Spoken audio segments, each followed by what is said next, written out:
Hello दोस्तों।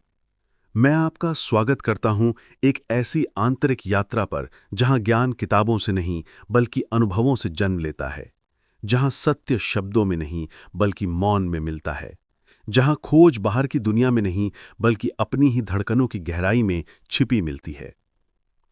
जिंदगी की शुरुआत से ही हम सभी कुछ न कुछ खोजते हुए बढ़ते हैं। कोई सफलता तलाशता है, कोई प्रेम, कोई सम्मान, कोई सुरक्षा, कोई आनंद। लेकिन अजीब बात यह है कि पूर्णता की खोज में हम रास्तों पर जितना आगे बढ़ते जाते हैं, उतना ही हमें अंदर एक खालीपन महसूस होने लगता है, जैसे कुछ बहुत महत्वपूर्ण हाथों से फिसल रहा हो। शायद यही मनुष्य की सबसे बड़ी भूल है, वो तलाश गलत दिशा में करता है।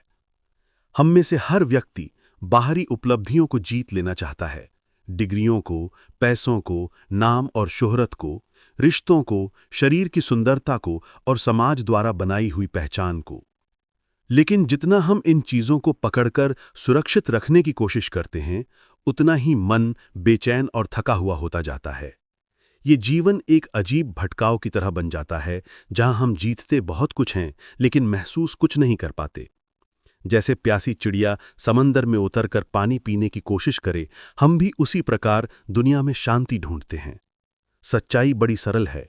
मनुष्य दुखी इसलिए नहीं कि उसके पास कम है, बल्कि इसलिए कि उसने तलाश की दिशा बाहर रखी है। उसे कभी ये नहीं सिखाया गया कि वो भीतर भी उतर सकता है, भीतर भी एक विस्तृत ब्रह्मांड है जहां रोशनी, अनंत शांति और गहरा प्रेम मौजूद है। इंसान सोचता है कि बुद्ध, ईसा, कृष्ण, महावीर जैसे लोग किसी और ही दुनिया से आए थे। लेकिन सबसे बड़ा रहस्य यही है कि बुद्धत्व कोई विशेष सौभाग्य नहीं, बल्कि हमारे भीतर ही एक बीज की तरह सोया हुआ है। हाँ, फर्क बस इतना है कि कुछ लोग जाग गए और बाकी सोते रहे।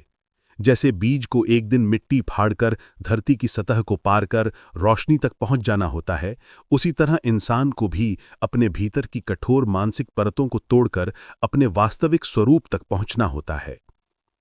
इसी यात्रा को समझाते हुए तंत्र का विज्ञान सामने आता है, जिसे दुनिया ने गलत अर्थों, डर और आरोपों में लपेट दिया। तंत्र भोग का मार्ग नहीं, बल्कि ऊर्जा जागरण का विज्ञान है। ये दबाने को नहीं, बल्कि देखने और समझने को कहता है। अगर हमारे भीतर क्रोध है, ईर्ष्या है, वासना है, आकर्षण है, अपेक्षा है, तो समाज कहता है इसे दबाओ, लेकिन तंत्र कहता है इसे देखो, महसूस करो, समझो और रूपांतरित होने दो। दमन से ऊर्जा विषैली हो जाती है, लेकिन ध्यान से वही ऊर्जा ज्ञान में बदल जाती है। तंत्र किसी नियम या अनुशासन की मांग नहीं करता। वो कहता है कि जब समझ पैदा होगी, तब अनुशासन स्वतः उभर आएगा। जैसे बच्चा आग से एक बार जल जाता है तो उसे दोबारा छूने की आवश्यकता नहीं होती, उसी तरह समझ का जन्म स्वाभाविक संयम को जन्म देता है। इस आध्यात्मिक यात्रा का पहला द्वार है सांस। सांस वो पुल है जहां शरीर, मन और चेतना आपस में मिलते हैं। इंसान जन्म लेता है सांस से और मृत्यु भी सांस से विदा लेती है। सांस ही एकमात्र ऐसी प्रक्रिया है जो हमेशा वर्तमान में घटती है। अगर हम अपनी सांसों को शांत होकर सिर्फ देखना शुरू कर दें, बिना नियंत्रण, बिना बदलाव, तो हम धीरे धीरे उस दरवाजे के पास पहुंच जाते हैं जहां से ध्यान का जन्म होता है। ध्यान मन को रोकने की कोशिश नहीं, बल्कि देख पाने की क्षमता है। विचार आते हैं, उन्हें आने दो। वे जाते हैं, उन्हें जाने दो। मन भटके, उसे भटकने दो। इंसान को सिर्फ साक्षी होना सीखना है, क्योंकि जिस क्षण हम संघर्ष छोड़ देते हैं, उसी क्षण चित्त शांत होने लगता है। मनुष्य की सबसे गहरी कैद उसका अहंकार है। ये झूठी पहचान हमें जीवन भर जंजीरों में बांधे रखती है।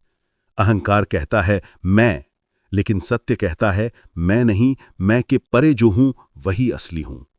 जैसे रात में बादल चांद को ढक लेते हैं, वैसे ही अहंकार हमारी आत्मा को ढक देता है।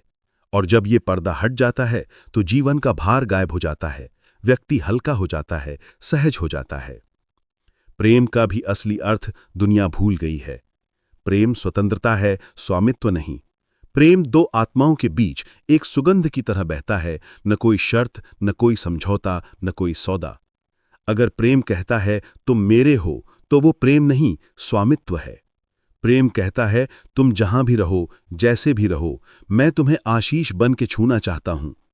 एक गुलाब खुशबू इसलिए नहीं फैलाता कि कोई योग्य है, वो इसलिए फैलाता है क्योंकि खुशबू उसकी प्रकृति है। सच्चा ज्ञान पढ़ने से नहीं, बल्कि महसूस करने से जन्म लेता है। सत्य शब्दों में कैद नहीं हो सकता। शब्द सिर्फ इशारे हैं, राह दिखाने वाले संकेत हैं। असली मंजिल तो अनुभव के मौन में खिलती है। कोई भी व्यक्ति आध्यात्मिक नहीं बनता जब वो पुस्तक पढ़ लेता है। वो तब बनता है जब उसकी चेतना खुलने लगती है और जीवन उसके लिए एक रहस्य, एक उत्सव, एक नृत्य बन जाता है। प्रिय श्रोता, अगर आप इस बातों को सिर्फ ज्ञान समझकर सुनेंगे तो ये आपके दिमाग में एक जानकारी बनकर रह जाएगी। लेकिन अगर आप इसे अपने भीतर होने देंगे, जीवन के प्रत्येक क्षण में जागरूकता लाने की कोशिश करेंगे, भावनाओं को समझने देंगे, सांस को महसूस करेंगे, प्रेम को स्वाभाविक होने देंगे और मन को साक्षी भाव से देखेंगे, तब आप पाएंगे कि सत्य कोई अंतिम मंजिल नहीं, बल्कि वही है जो आप हमेशा से थे। खोजिए, लेकिन बाहर नहीं, अपने भीतर।